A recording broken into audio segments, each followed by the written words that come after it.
At ito naman pumunta po ang Good Morning Boss sa 49th anniversary ng UP College of Mass Communication. Panoorin natin yan sa ETC. Iba talaga ang samahang magkakabarkada, lalong-lalo na kung naging parte ng kanilang pag-unlad ang alma mater na pinagtapusan.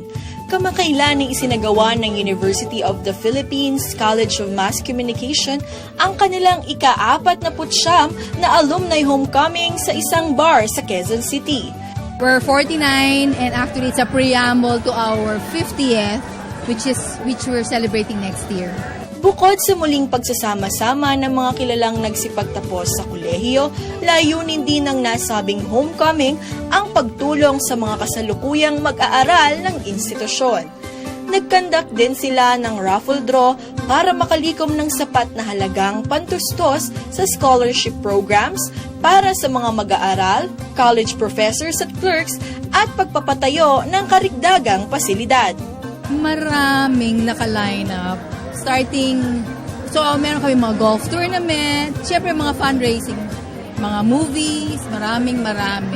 But next year would just be the start talaga, initial, so that we can get funds. We really need funds to improve our buildings, our mga studio, di ba? Kasi broadcasting nga, mga journal rooms, marami.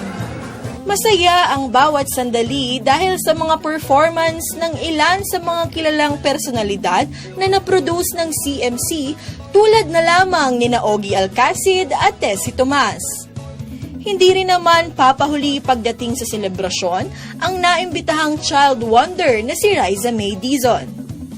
It's the name of being a student of UP. Diba? Pag sabi UP, wow, parang ganun ang dating. Pag sinabing UP kasi, sabi magaling. I enjoyed my college life. It wasn't really a strict studying. We had fun. Kitang-kita ang kagalakan sa mga nagsipagdalo. Galing man sila sa iba't ibang batch at napunta sa iba't ibang larangan, ay buhay na buhay pa rin ang matatag na pagsasama at pagbabalik tanaw sa akademya.